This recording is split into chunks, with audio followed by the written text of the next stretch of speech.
Another edition of Beat the Closing Number presented by thelines.com. I'm Eli Hershkovich, joined as always by Justin Perri of Shot Quality, data analyst for Shot Quality. How's it going, man? Big college basketball weekend over the last couple days, but now we're settled back in and previewing the Tuesday college basketball slate. Yeah, I'm pretty sure I had like 40 straight bets on Saturday, and I went 21 and 20 on them or something, but did really well in the live betting. I mean, that's going to happen. It's probably going to be, maybe your average result, but a lot of fun. Got some crazy results. I cannot believe I did not win my Boston College plus 7.5 bet, Eli. I'm still upset about that. They were up 8 in double overtime, and I lost in triple overtime because they lost it 10-1. Unbelievable. One of the worst beats I've seen in a minute. Still not over it, clearly. But obviously, there's so much meat on the bone. I think we have a couple great days coming up here. You can really start to separate out some of the data you're getting. And if you are smart and understand how these models that set lines work, sometimes, you can cut corners and arrive to the proper conclusions before they do, which is enough to get an edge and hopefully continue to do well. It's been a really good 2 to 3 weeks for me. So a mediocre Saturday is more than okay. Yeah, you were on a low with Boston College. I was on a high with Indiana. Anthony Leal hitting that beyond half-court heave. Come on, you got opposite. Between the two of us, I lost the unit to the heavens, and you got one gifted. So that seems to have come from my pocket. In my opinion, so. We'll take it. We'll take it any way we could get it. Indiana played a really good second half, but that half-court shot was pretty lucky. But crazy. Justin, let's move on to the Tuesday college basketball slate, tipping it off with number 5 Tennessee at number 15 Kentucky.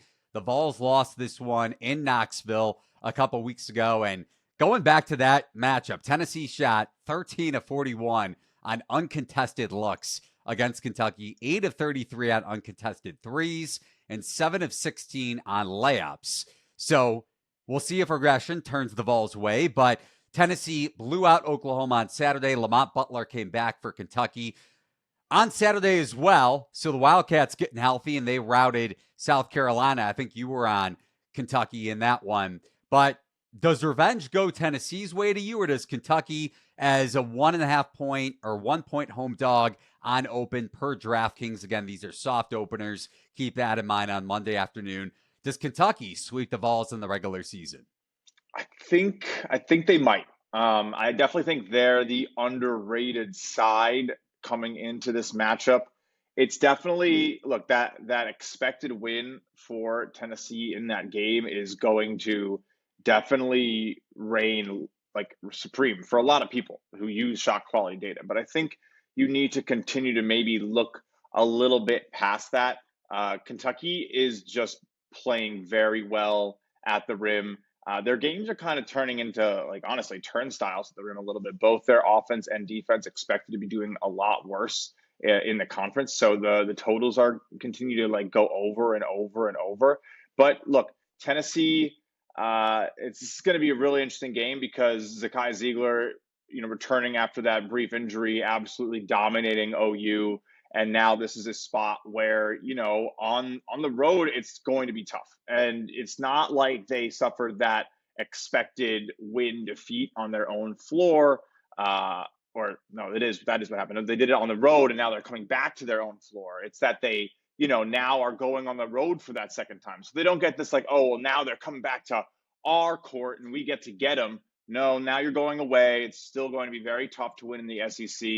The spacing and the shot making that Tennessee seems to be allowing every game, the rebounding percentages against, I think Kentucky has a pretty good pathway to staying in this one, potentially winning it. I think we're seeing a plus 1.5. I'm taking that. I think they can get this one home. All right. So probably a no bet for me, but I do agree with you for a couple reasons. Maybe a slight lean to Kentucky. With Lamont Butler back, that changes a lot for this team. Defensively, we saw them get carved up last week against Ole Miss, and rightfully so. But Andrew Carr's health still in question, but Butler back in the starting lineup shows he's truly healthy, so that's huge. Yeah. Also, Tennessee, over this 3-game winning streak, opponents shooting 27.5% from behind the arc.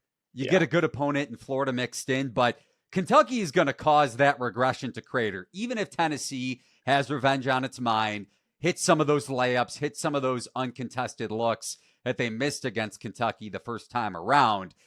Likely positive regression or negative regression headed Tennessee's way. Therefore, Kentucky 3-point, I don't want to even say regression for them, just 3-point variance swinging Kentucky's direction in Lexington, just for context over the last 3 games for the Vols. So, right.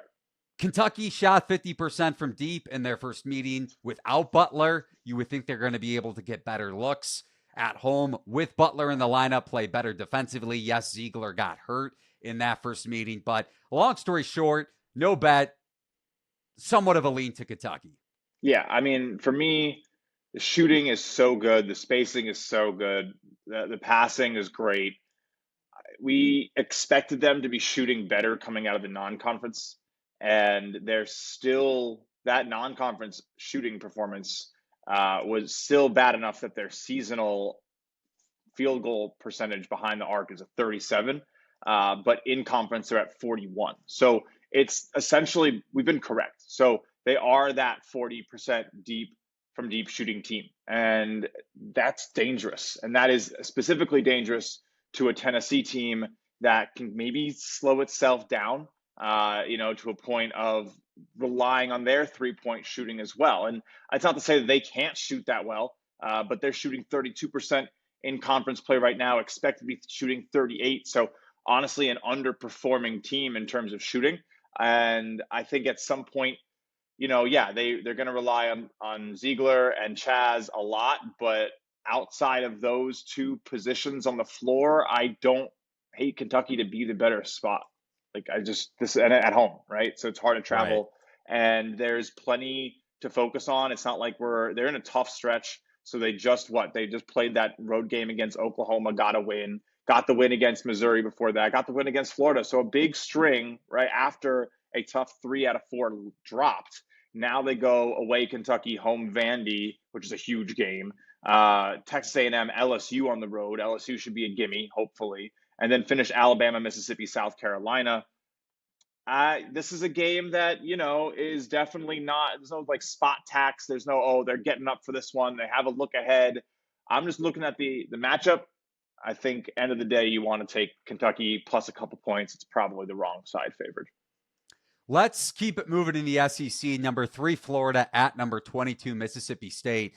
Gators opened -4, -4.5. Very soft opener at DraftKings, but now as we're recording this late Monday afternoon, down to 2.5. So a little bit of early money coming in on the Mississippi State Bulldogs. Florida upsetting number 1 Auburn on the road on Saturday, getting a ton of 3-point variance, but played very, very well, shooting nearly 40% from behind the arc without Elijah Martin. So the line movement could also indicate that Elijah Martin could be out for a second straight game for Florida. On the flip side, Mississippi State, you were on them. We discussed that game on the show on Saturday. They snapped a 2-game losing streak at Georgia as a small underdog. So what say you here, Justin? Again, a little bit of market movement, but also could just be related to Martin and his potential absence for a second straight game. Yeah, I heard some rumblings that Martin was 50-50 to go before the last game, and I still lost my Auburn bet. So cool. It's all right. That was one of my few power bets or Power 5 bets that didn't hit. But and again, I love that for the chaos of the scene and their futures odds dropping and everything feeling a little bit more open. And if Duke and Auburn could lose in the same weekend, couldn't they lose in the tournament? Yes. But yeah, I still like Mississippi State here. I still think it's a great place to buy into what Coach Jans and this team do, what Hubbard as a guard is going to be able to do. And again, if Martin's out and that's what this move is correlated to, then it's more than fair for a price 2.5. When I sent you what I was looking at, Eli, the KenPom number is at 5. But of course, if a key contributor isn't there, at home type of deal, been giving home teams a little extra love in the market, which has seemed fair in the last couple of weeks. So yeah, I think 2 is still fine. This Florida team, you want to talk about a spot, letdown off the big win against That's the Auburn. thing. Right. And that's also the thing. And this is a good place for now Mississippi to come and be like, it's the sicko circle of suck, right? So it's like right after you beat the best team, you go and you lose a game, and it's really hard. It is really hard to like be that level of elite and sustain it time and time again. And I can't tell you, like, I'm a huge St. John's fan. I got the I Heart New York hoodie on today, the whole thing. I keep expecting the letdown to be around the corner. And so that we defense just saw, is so good. Oh, yeah. We just saw letdowns for the two best teams in the country this weekend, right? Essentially. And now do you get the letdown for the team that beat the best team? I think so. Florida's climbing up. Get it done on the back of Walter Clayton, who we talked about St. John's. People hypothesizing about what it could look like if he stuck with Coach Pitino out of Iona. Small dyslexic moment. But no, Clayton's an amazing player. I just don't know if he can put the team on his back for a second straight game, especially with physicality and what Hubbard's going to be doing, essentially assuming he's going to have to chase him around all game. I don't know what else other matchup there is defensively. So I would assume that could bring some problems. That's a matchup to watch, man. I'm just going to have I want like a spotlight cam on those two the whole game, because those are two of the guys in the best conference in basketball right now. Absolutely. Just to play devil's advocate, I make this line around 2.5, so probably no bet for me. Florida on the offensive glass, we'll see about the letdown, because that certainly plays a role into the handicap. Florida, 48th in second chance conversion percentage on offensive rebounds against the average opponent, that per Haslametrics. So not only great at generating second chance opportunities, but great at finishing. Mississippi State, 13th in league play in defensive rebounding rate. So if they can't clean up the defensive glass, Florida gets those second chance shots. What happens in terms of creating more possessions? And Florida also really good in that motion offense, generating action and scoring opportunities off cuts. Mississippi State per synergy about at the Division I average at defending cuts. So two-parter here. A, Elijah Martin, does he play? Right. Also, potential Florida letdown. And then B, does Mississippi State maybe get exposed on the defensive glass a little bit? I'm with you spot-wise. It's hard to pass up the Bulldogs here, but considering I make the line around 2.5, I'm probably going to stay away. Yeah, I mean, again, for me, the market movement is more on the point that Martin's likely expected not to play. Like, it would be surprising for him to play. And I do think that you can give him a good 2 points. I am not in the school of thought where college players are not worth points. One of the biggest things I think I have a current disagreement with in the way the market is built and that teams are built. Certain players are worth plenty. And it's definitely on average, sure, like some teams can withstand it, and definitely teams like, Mississippi State or Florida have the talent when there's a next guy up. You still got 5-star, 4-star recruits everywhere. It's very different. But yeah, I still think that Martin is that good that he is worth a point or two. So assuming that, maybe it would have opened and stayed at 4.5, 2.5, a fair number there. I still think my edge is very solid. I do expect this to be a game that, Mississippi State can come out and get a early lead. And I think there's probably real reason to take a double result. Like, I don't think there's really any scenario in which Mississippi State's like losing at the half and somehow miracle pulls this thing out. Like, Florida, they're figuring it out. They're figuring it out early in there, and they're getting points. And the offense can't really keep up for Chris Jans. Then yeah, I would expect Florida to get it done in the second half too. But I think this looks more like a wire-to-wire type victory for Mississippi State if it gets done. Even to a point or like I don't know. I think that's a nice way to play it, especially because they're going to be the underdog on both. So that's, an even more amplified way to play it. Florida can close games out. That they're good, right? That's what separates good and great teams is closeout. So I'd actually say Florida's great in that sense, right? They can close you out. Clayton getting the ball in his hands with 3 or 4 minutes left, you're toast. Like they're going to get 1.5 points per possession late in the clock because they're going to get fouled or he's going to shoot a 3 and it's going to be pretty valuable. maybe 1.25, but that's still enough to kill you off in the last couple minutes. So yeah, I think I already like that place. I'm going to keep going, maybe keep trying to amplify the edge there, looking into it being wire to wire, maybe even alternate spreads. I think there's plenty of reason to look into all that when you really do think an underdog wins, which I do. Let's keep it rolling here. Auburn, number 1 team still in the country despite losing to Florida, at unranked Vanderbilt, who knocked off Texas over the weekend. Big win for their bubble resume. Auburn opens as 9.5-point road favorites. My issue with Auburn of late, and granted, didn't shoot well from 3, so Florida got the 3-point variance on the road that you need to pull off an upset as a 9.5-point road dog. To your point, Auburn got that up, still lost at home as around a double-digit home favorite. But in 7 of Auburn's last 8 games, they have given up double-digit offensive rebounding performances. And Justin, I don't know if you remember this. I touched on this with you when we were previewing Auburn-Houston way back in non-conference play. That was Auburn's big bugaboo last year that got very underlooked. How many defensive or second chance opportunities they give up. Vanderbilt on paper, not the best at it, but then you go back to the Texas game, they had 17 offensive rebounds. Jalen Carey, who came over with Mark Byington from James Madison in the offseason, had 9 of them. Now, Vanderbilt has issues defensively. They struggle to defend pick and roll. That's going to be big against Janai Broome, arguably the best player in college basketball, or right behind Cooper Flagg, if you want to say that, in the Wooden Award race. They struggle to guard cuts.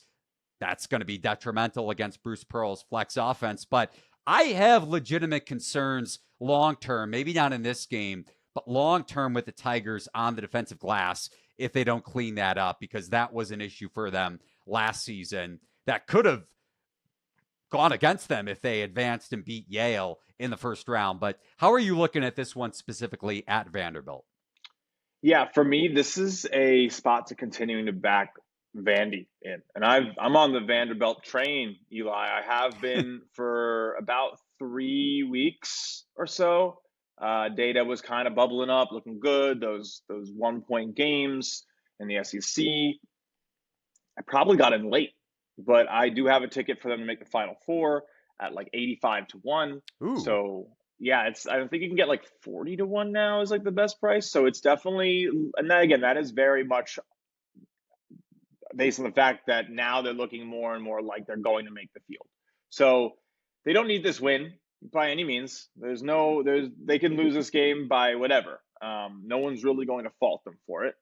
But I don't think that's who they are. I mean, this is a top 5 shot quality defense. That's what SQ sees as the reason to trust them. And then they take care of the ball on the other side. So some of the best defending against 3-point shooting in the nation. And then they force a lot of turnovers and honestly defend the rim well too. Of course, Broome coming in, very different beast. But like you said, I think the way he plays and the way this Auburn team is playing right now is a little cruise control-y. And that's okay. It's fine. They're one of the best teams in the nation. I don't want Janai Broome contesting every single possession like he's about to get eliminated. I don't.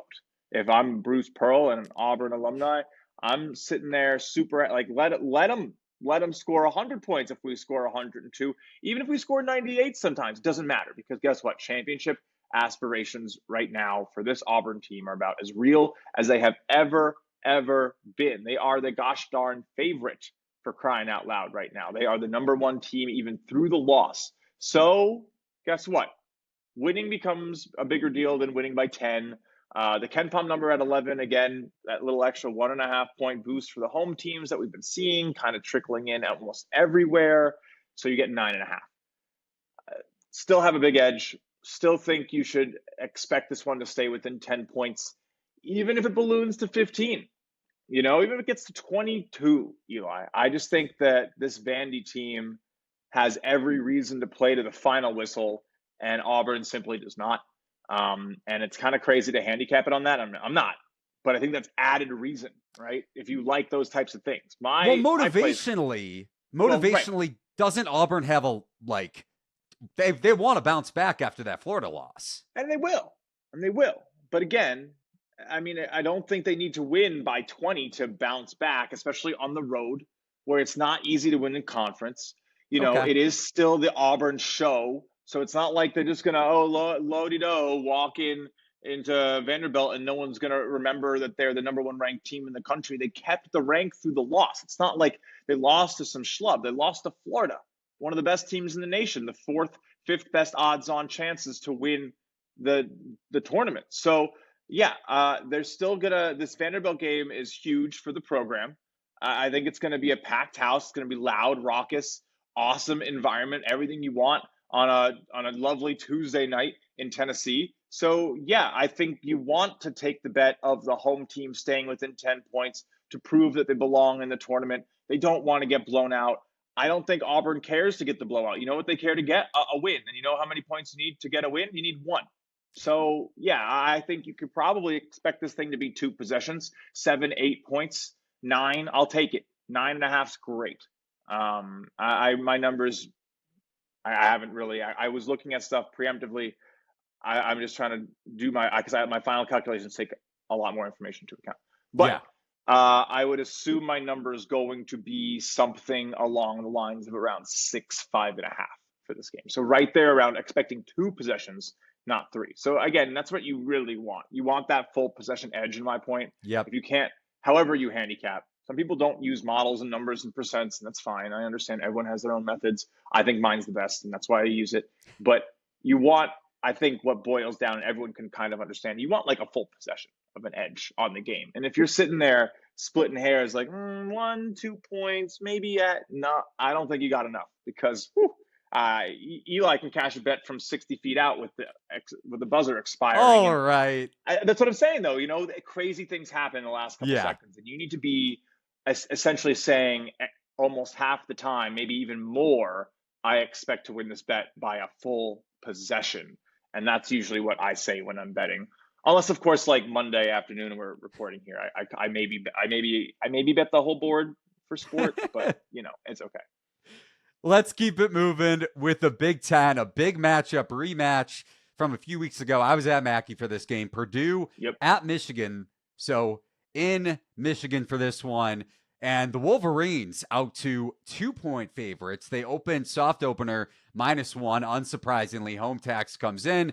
And Michigan probably closes 2.5, 3 in this spot. So Purdue's ball pressure was big in this first matchup. Michigan had 22 turnovers. Unforced issues continue to be an issue for the Wolverines. Highest turnover rate in Big Ten play versus the highest turnover rate forced. Matt Painter, we mention it seemingly on every podcast when we talk about Purdue. He has done a great job adjusting from the Zach Edey era to this team, actually pressuring the ball now with Braden Smith and CJ Cox. Michigan on an 0-6 against the spread run in their last 6 games. Every single win for them seemingly by a point, 2 points. Every loss seemingly by around that number 2, including that overtime loss at Minnesota where Dawson Garcia had a walk-off 3-pointer. But did you see Dusty May's face? Did you see his face? I mean, I think it's crazy to think that every single person in the world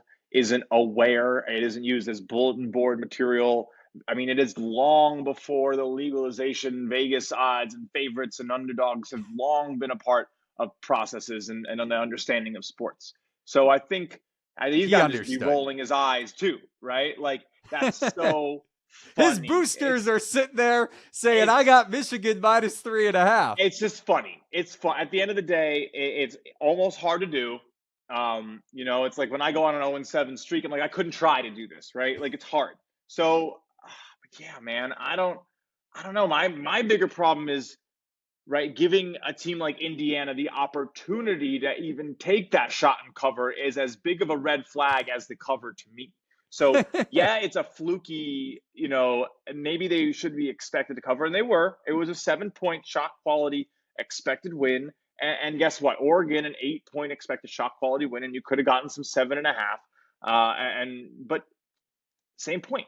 They don't care. At the end of the day, as a coach, you might hear it. You might hear the chatter. It might make its way to your thought process a little, but you're winning. You are winning. Michigan is winning. They have taken, 2 losses since the middle of December. This team is doing everything they want to do. They do not care. They're not listening to anything at all. And so, in that sense, I think Purdue continues to be value against them.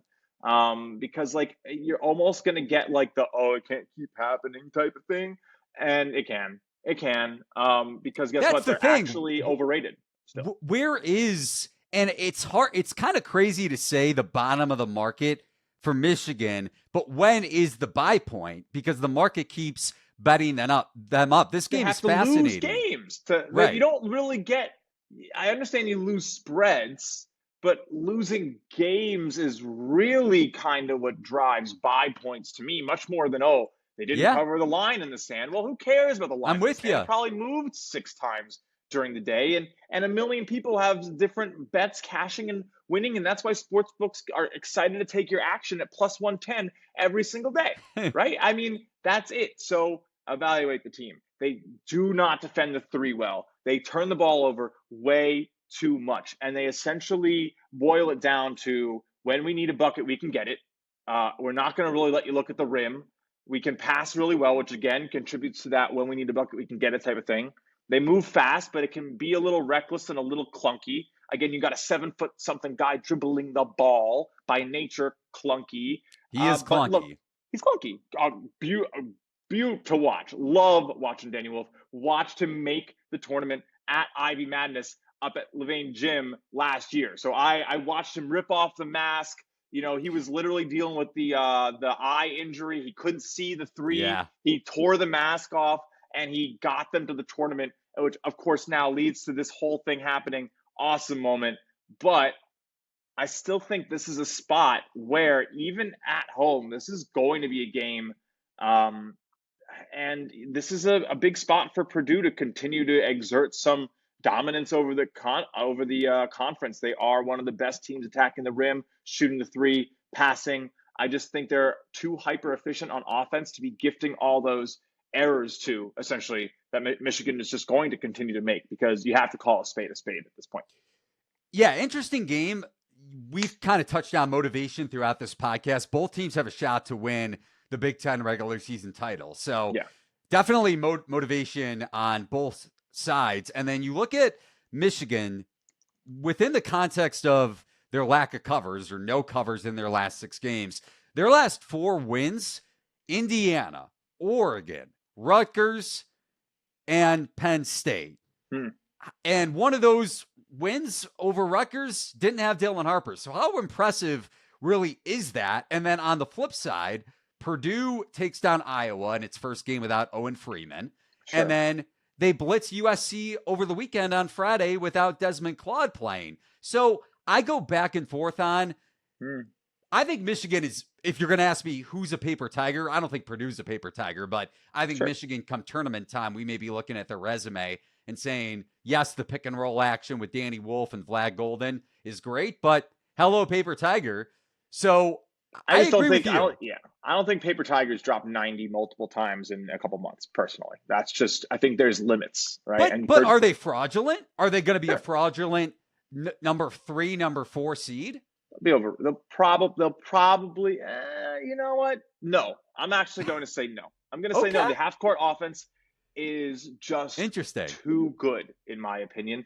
And, like, again, it's not like they can't run in transition either. I think this is maybe one of the best offensive and hybrid offense-defense balanced teams, especially in terms of that almighty shot quality. I think they're one of only a few teams that is ranked in the top 10 in both. Auburn, top 10 in both. Duke, Baylor, Louisville. I guess a lot of them are, because we have a pretty strong grasp in the top 10. But Purdue is one of those 6 teams that is. The rest are not. Texas Tech, 7. But anyway, we got a lot of parity at the top. That's pretty interesting. Anyway, it was a very tumultuous weekend, apparently. I think this is a good spot to continue to get in on Purdue. It feels like they aren't getting enough respect a little bit. It's kind of tough to have that happen, especially in a conference like the Big 10, 18. But, they still score so many points, and they're not shooting well from deep. Like everything looks so good except the 3-point shooting, and I would be flummoxed, Eli is the word I'm going to pull out of my hat today, for them to continue to underperform their shot quality by 4% in Big Ten play. And guess what? This is the perfect spot drop coverage defense. Right, to shoot lights out. And you're going to be like, where did this come from? Well, 96th percentile spacing, 98th percentile shot making, and 29th percentile shot selection for Purdue all of a sudden gets gifted the defensive shot making Swiss cheese of Michigan and from 3-point defense, which again, it literally sits right now in the nation, catch and shoot three, 297th. Wow. It's not great. And then the shot selection is not good either. So yeah, and everyone's hitting everything against them. So I think that continues to happen. Like I don't know. Shot making is such an interesting stat from shot quality. It kind of evaluates how good you are at taking the shots you do based on how much better you do at them than the average person in college basketball, essentially. But then we also have it as a defensive metric, which essentially kind of tells you how much better people are shooting against you than average. And Michigan's at 360th in the defensive side. So everyone seems to be walking in against Michigan and, according to shot quality, hitting things at a 98th percentile rate. But that's the defense. Right, but at some level, you got to give them one standard deviation of allowance and say, all right, there's still 77th, bottom 77th percentile defense, and everyone's going to walk in and shoot better than normal against them. And if you give that to Purdue, I think Purdue gets a bigger advantage than anything Purdue is going to give back to Michigan. And that's where the data says take the Boilermakers here. Yeah, I'm not going to have a bet on the game, but I tend to agree with you. And that kind of correlates with my thought process of, to me, Michigan is going to be a fade at some point in the tournament, whether it's in the first, second, Sweet 16, whatever it may be. You go back to that first matchup, Purdue shot just under 38% from three. I remember watching the game in person. Lawyer was getting a ton of good looks against Michigan's ball screen drop coverage. If I'm going to bet aside, if I had to bet aside, it would be Purdue. So you and I have a similar thought process. And Michigan's drop coverage defense, or bad drop coverage defense, certainly correlates with shot qualities data from that standpoint. But Justin, let's wrap it up with another SEC game. So 4 or 5 games, we're talking SEC ball. This one coming down in College Station. Georgia at number 8, Texas A&M. You and I are on the same side here. A&M opens -7.5 on DK. I like the Aggies a lot. I have a Final Four future on Texas A&M, but I think they're overvalued here coming off of that emotional big win at Missouri. Wade Taylor hits the game winner. You upset Mizzou in Columbia. Aggies have now won 5 of their last 6 games. Georgia dropping 6 of its last 8 after losing to Mississippi State over the weekend. Yes, you get road Georgia in this spot. 30-point loss at Florida, 21-point loss at Alabama, 18-point loss at Tennessee. Yes, Georgia turns the ball over a lot, 296th in turnover percentage, and A&M thrives off of their ball pressure, also generates a lot of second chance shots, as we know, number 1 in the country at that, which Georgia really struggles to limit. But I do think Georgia's going to continue to get some positive shot variance in this game. Entering the matchup, shooting 28.9% from 3 in SEC play over the last couple games. They've shot at least 37.5% from deep. Asa Newell had a big game against Mississippi State. Also think Georgia's length really matches up well against A&M's size here with Newell and RJ Godfrey, and even their depth off the bench. And then Georgia's going to have an advantage in transition if they can limit A&M off the second chance opportunities, or just by nature of A&M crashing and trying to get those second chance shots. Georgia should get more runouts in transition. 85th percentile in transition efficiency per synergy, and A&M 36th percentile defending transition on a points per possession basis. They're elite in the half court, not great at defending in transition. I really like the Bulldogs here. I'll be on Georgia plus 7.5. Maybe we get a plus 8 overnight. Yeah, maybe. I'm with you. It's a tough buy, but I don't know. I love what gets left the back of the shop that no one wants to pick up. Those are often the best, right? Because guess what? It's a dynamic shop. The stuff that no one wants to touch gets better priced over time. And that's how this market works. So if you think it's gross, if you think everyone thinks it's gross, and you give it time and it sits there and it continues to collect dust, the shopkeeper essentially will, even a couple cents. We're not playing a game that you win by 50,000 points. We win by 1 to 2%, and we're pretty happy. 3 to 4% ROI long term can make you a lot of money in gambling. Back to this matchup, though, Eli. I like the analogy. I try to do, the analogy. I know we're talking on a show where probably most people who are still hanging out with us in February, a half hour in, probably understand college basketball betting better than the average. And I appreciate that. I appreciate all you guys. You are awesome. Maybe it will help you talk to your friends about it better. But yeah, maybe it's on ears that are not deaf, but it's the opposite. So well tuned that they don't need it anymore. Nonetheless, only 3 teams in college basketball of 364. So we're talking like a tiny, less than 1%. Only 3 teams have a record luck in shot quality greater or bigger than smaller than minus 25%. Those 3 teams, Bradley, Memphis, Texas A&M. Those are the 3 luckiest teams in the nation by a good meter or two, because next is Riverside at 23 and then Jacksonville State at 21. So shot quality does not have that many teams outside of 20, let alone 25. Usually when a team gets this lucky, it's just auto fade. Texas A&M is expected to be around a top 50 team in efficiency, seeing a adjusted efficiency of 20 rather than what they're at right now over at KenPom, which is just a ridiculous amount higher. Honestly, I think they're currently sitting at 25. So they're getting essentially an extra 5 points per game on net against their opponents more than what shot quality is expecting. Their ATS record in terms of what shot qualities, wherever we're getting the close from, which, half point here and there can change a couple things. 14-9 against the spread. Shot qualities expectations 5-18. We hate them. And it's not that we hate them. We don't personally. The way that they play, their spacing is bad. Their shot making is bad. They really rely on getting great looks offensively. They do not have the shooters to take tough shots, and they do not develop the spacing to give their shooters good chances to do so. And so guess what? They have to rely on other things like a 41.6% free throw rate, only taking the most open of threes possible with a very low, honestly, rate in terms of making them in general. It's gross. 30% shooting on off the dribble threes this season, 30.3% shooting on catch and shoots. And they do take a lot of them. So they're getting lucky. Hitting a lot of them is kind of what shot quality is seeing.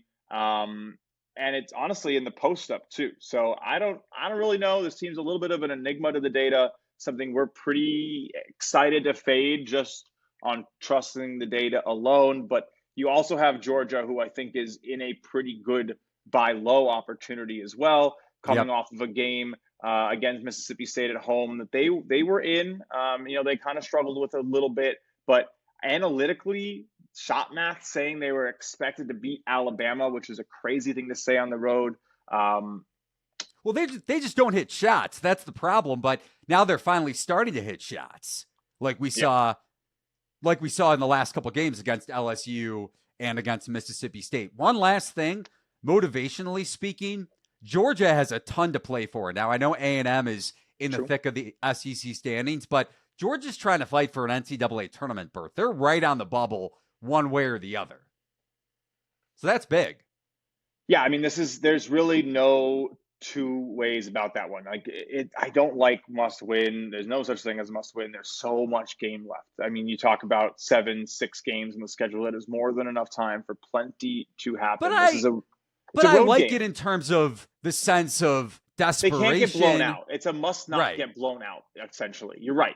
And they have the reason to push to the final minute if they're down 15 and they can't spare the loss by double digits or whatever, they think they just might feel they need every extra possible point, and Texas A&M might let off a little bit. I don't know what that leads to. Maybe that makes them a better live bet candidate, honestly. If it goes awry and they're down 17 with 12 minutes left, yeah, I probably like it on principle. But for the very basic level, the half-court offense looks pretty good for Georgia. I'm not super upset about what they've been able to develop. They are definitely not shooting well in conference, but the defense looks very good. So if the shooting can kind of come home at all, I do think it's a buy spot on Georgia on that precipice and on the overperformance of Texas A&M. Like, this is a very, very nice spot for me. I believe was it a potential 7.5. It'll be a play. This is a good spot. Yeah, I'm with you. And Georgia is starting to see that positive variance, positive regression from deep over the last couple games. So hopefully for us, that continues. If they limit the turnovers, should get some decent looks in the half court. Also, again, the key is going to be in transition. Can they leak out against a pretty poor or below average Division I wise transition defense, because A&M is stout in the half court. So that's going to do it here on this edition of Beat the Closing Number. 5 great breakdowns for you for Tuesday's college basketball slate. Justin, any last words before we get out of here? I got one thing. St. John's is a top 10 team in the nation, the best team in the Big East, and a 5-1 odds on true contender to make the Final Four. I could not be more excited. I think this is the team you have to watch. They got millions of impressions on the end of the game series against both teams in the last couple of weeks. They are suffocating on defense. If they get into the East and they lock in a 3 seed and are protected with the crowd traveling to Providence, to Seton Hall, I think even against Duke, they will be a only plus 5.5 dog, well within the realm of shutting down Cooper Flagg, creating problems like you've never seen on defense before in college basketball. I'm glad you brought that up really quickly to wrap this up. It was one game, but the ACC sucks. And that isn't to say that Duke is overrated by a mile, but they really struggled with physicality in that one. Clemson beat them up. That is going to be an issue in the tournament, whether they win it or not, and it could very well happen against St. John's. And guess what? St. John's knows how to go right at you. Cam Jones didn't get his full minutes for a reason in that game at the Garden. Rick Pitino is a genius. No one talks about everything he does because there is not enough time to talk about everything that man does in a basketball game. I have never, he got targeted. They went right at him. The minute he got his first foul, they were going right at him to get his second, to get his third. There was no let up. It was immediately just RJ with the ball, Kadari with the ball, whoever could get on their best player. And that's going to happen with Flagg. You're going to see Zuby eat inside, and they're going to challenge Flagg to defend him because you can't, because they are good and they pass the ball well. I was supposed to get off here 5 minutes ago. I got to run. This is so much fun to have good basketball back in New York City at the college level. The Garden needs it. It has been a live UConn game a week from Sunday. It's going to be crazy. Already, we're previewing a made-up Duke St. John's game. It's gonna happen. It's gonna happen. Make me a market on some profit exchange or something. I will supply it. Let's go. I love it. That's Justin Perri. You can follow him on X at JustinPerri8. Follow me at Eli Hershkovich. I have a write-up, college basketball catch-up over at thelines.com. If you've been paying attention, or not so much paying attention, more so to the NFL during football season, check that out. It's a good little quick synopsis of what you've missed, especially in the betting market. But for Justin, I'm Eli Hershkovich. Thanks for watching and listening to this edition of Beat the Closing Number. So long, everybody, and good luck with your Tuesday college basketball bets.